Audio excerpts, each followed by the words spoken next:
obrigado, senador Plínio. O senhor tocou numa ferida aí que está com mau cheiro no país.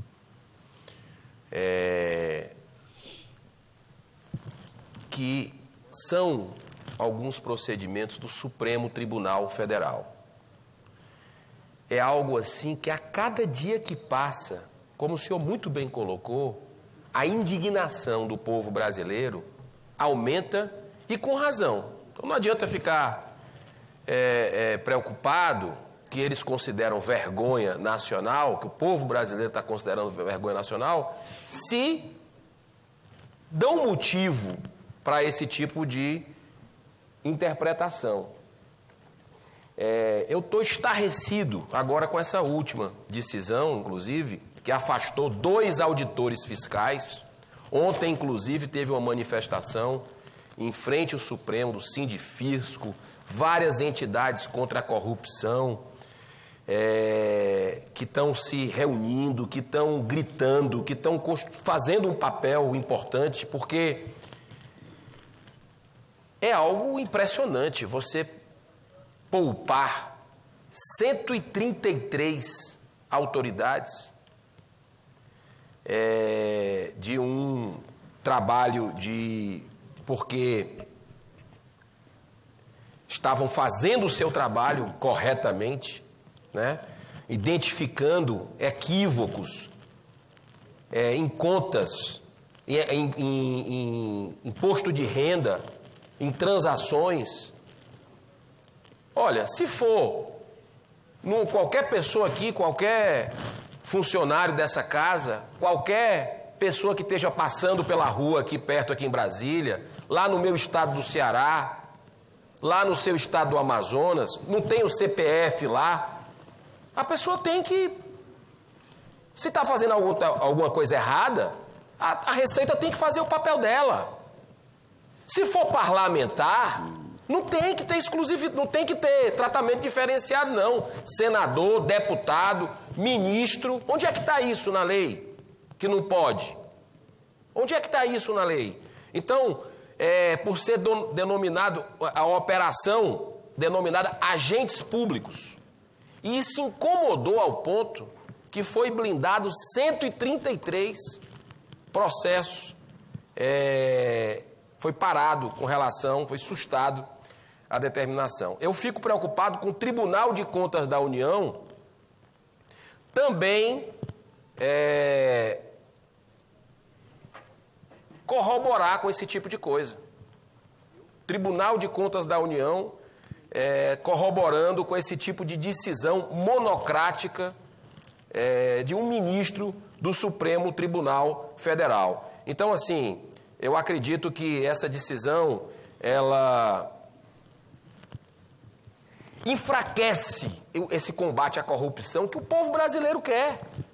Nós temos aqui milhares de pessoas assistindo, milhões de pessoas assistindo pela TV Senado, ouvindo agora pela Rádio Senado em todos os estados do Brasil. Quando você vê uma decisão dessa do Supremo Tribunal Federal, você fica preocupado, muito preocupado. Se o movimento todo é contra essa chaga da corrupção, como é que se tem uma decisão dessa, rapaz? Ainda pune os funcionários públicos. 2 foram afastados por isso. É esse o exemplo que a gente quer para o nosso país? O cara está fazendo o trabalho dele. Já não basta tantas outras decisões. Aliás, eu assinei 2 vezes a CPI da Lava Toga. Vossa Excelência também foi um parlamentar aqui que assinou, foram 29 parlamentares que assinaram nessa casa, número suficiente para abrir a CPI da Lava Toga. Nós estamos esperando que seja pautado pelo presidente da casa em plenário. Acredito que ele vai fazer isso, porque está um defunto morto aqui, um caixão aqui todo dia nesse plenário, porque é um direito que as minorias têm de assinar uma CPI, de vê-la prosperar. E essa CPI, mais do que nunca, ela é necessária. Cadê os impeachments dos ministros também?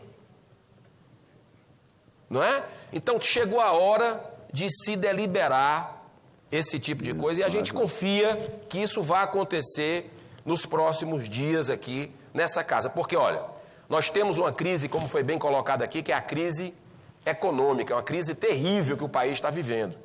Muitas empresas fechando, muitos desempregados, são 13 milhões de desempregados, que gerou uma crise social muito grande.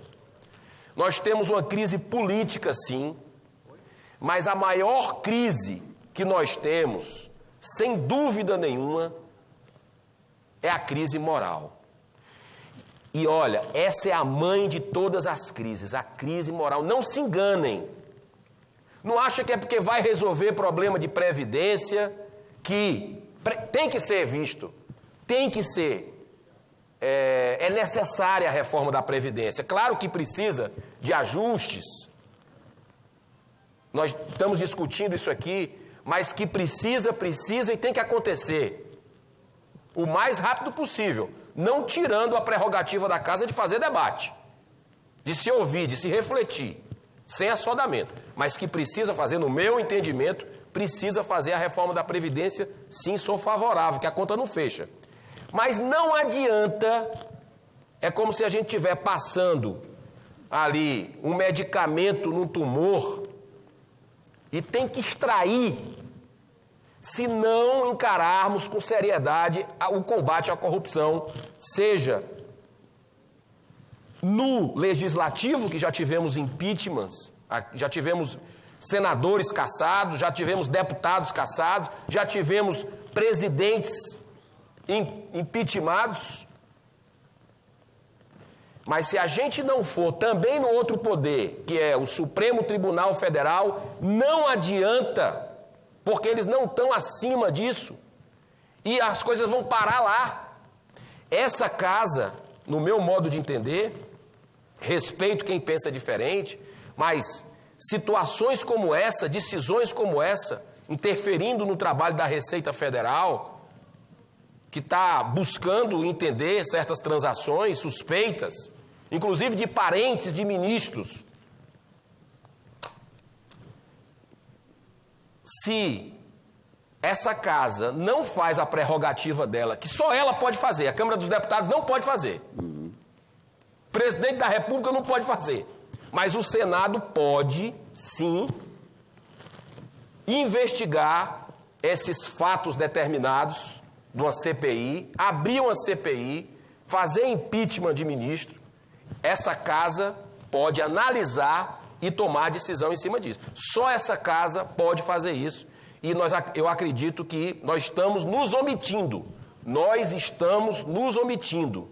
E isso está enervando a população brasileira, com razão,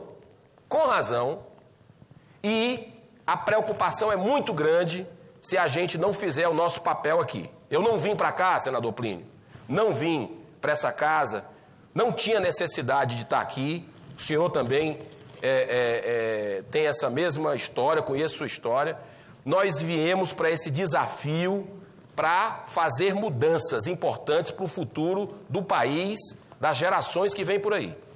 Então, me deixa realmente muito preocupado que nós estejamos ainda patinando em decisões que só o Senado pode fazer para combater a corrupção e para buscar a verdade no Supremo Tribunal Federal. Eu peço licença a Vossa Excelência, peço desculpas por tomar esse tempo, mas já que o senhor tocou nesse assunto STF, eu não podia deixar de citar esses processos aqui da questão da Receita Federal. Obrigado. Pelo contrário, senador Girão,